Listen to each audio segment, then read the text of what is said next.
Et nous commencerons ce matin cette revue de la presse de cette fête de Pourim par un éditorial qui a attiré notre attention ce matin. Un éditorial de Nadav Shragai dans le Israël Hayom qui nous livre une lecture de cette fête de Pourim pleine de symboles. Shragai, qui est l'une des plumes les plus aiguisées du quotidien gratuit israélien, écrit ce matin que contrairement à la description qu'en faisait il y a 200 ans la Megillah d'Esther, le rouleau d'Esther, eh bien le peuple juif n'est plus tout à fait un peuple unique dispersé parmi les nations.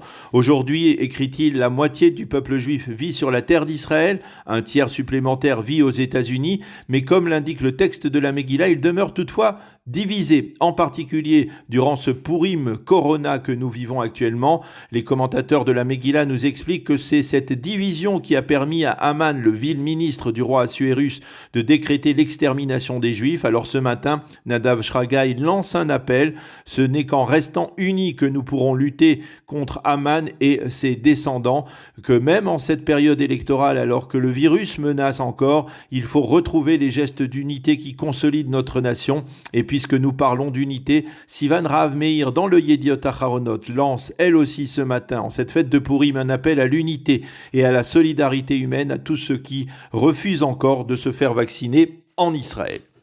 Ceci dit, nous allons revenir aux grands titres qui sont à la une des principaux quotidiens israéliens de ce vendredi, fête de Pourim, veille de Shabbat. Et le titre dominant, c'est bien entendu l'instauration du couvre-feu nocturne hier soir. Le couvre-feu de Pourim, titre en manchette le Israël Hayom, et la grande appréhension des autorités, c'est que malgré le déploiement de milliers de policiers hier soir à travers tout le pays, eh bien de nombreuses soirées festives de Pourim se soient tout de même tenues avec les risques de contamination que cela implique. Mais il y a tout de même une photo émouvante en une du Israël Hayom, celle d'un volontaire du mouvement Chabad Lubavitch qui a accepté de venir lire la Megillah aux malades du Corona qui sont hospitalisés à l'hôpital Wolfson de Cholon. Le Yediot Aharonot lui mentionne les crécelles de Pourim, les masques qui sont cette année des masques sanitaires de protection, mais aussi les contraventions et les barrages dressés par la police à l'occasion de ce couvre-feu. Le Yediot Aharonot ne cache pas un certain pessimisme ce matin. Pas de quoi festoyer, écrit-il en titre le quotidien qui s'inquiète de voir le coefficient de contamination augmenter à près de 0,93, ce qui est, l'expérience l'a prouvé, un mauvais indice. Quant au Maariv, eh bien, il confirme que de nombreuses soirées interdites se sont bel et bien déroulées hier soir sans que la police ne vienne les interrompre. Après le Corona, une page politique maintenant avec les derniers sondages publiés hier qui tous mentionnent la même tendance, à savoir, en dépit de la réouverture du marché israélien cette semaine, le Likoud de Binyamin Netanyahou stagne, voire même est en baisse, et le Premier ministre ne dispose toujours pas de sa fameuse majorité absolue de 61 députés. Par contre, Lapid se renforce avec son parti Yesh Atid. Le quotidien économique Globes, lui, a rassemblé plusieurs sondages commandés par les grands partis, des sondages qui donnent de plus en plus de force au bloc de droite religieux et orthodoxe, et surtout des sondages qui expliquent que les électeurs qui ont choisi de voter pour l'instant en faveur de Gideon Sa'ar admettent qu'à 70%, ils ne sont pas certains de continuer à le soutenir jusqu'aux urnes le 23 mars prochain. Et ce matin, à un peu plus de 3 semaines, eh bien, les commentaires électoraux sont nombreux dans la presse israélienne et dans les suppléments politiques des quotidiens.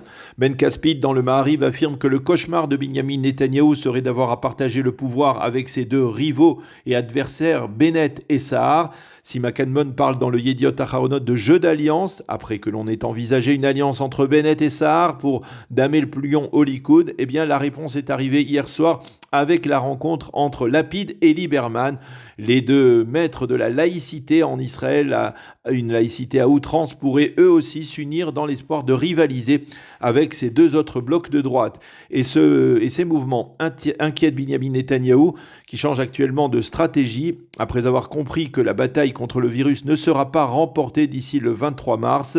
C'est ce qu'affirme donc Sima Kadmon ce matin dans le Yediot Aharonot. Autre motif d'inquiétude pour le Premier ministre, l'effritement du bloc de droite. Yair Cherki, le spécialiste du monde orthodoxe de la chaîne 12, écrit ce matin dans le Makor Rishon que l'accord de loyauté envers Binyamin Netanyahou qui a été signé cette semaine par les partis orthodoxes est moins solide que les précédents et que les Ashkénazes du judaïsme de la Torah sont moins enclins à s'engager engagé aux côtés du Premier ministre qu'il ne l'était précédemment. Et il insiste sur le refus de Smotrich et du sionisme religieux de signer un tel accord de loyauté. Et puisque nous avons ouvert le Makor Rishon, soulignons que l'hebdomadaire, proche de la droite israélienne, croit savoir que si Benny Gantz et Bleu-Blanc demeurent proches du seuil d'éligibilité, eh bien, ils finiront par se retirer à la veille des élections afin de ne pas faire perdre des voix au bloc des anti-Netanyahou. Le Haaretz, lui, consacre son titre d'ouverture ce matin sur la marée noire, à la marée noire qui pollue actuellement les plages d'Israël. Il cite le témoignage d'un directeur d'un parc national sur le littoral qui reconnaît qu'il n'était pas du tout prêt à une telle catastrophe écologique.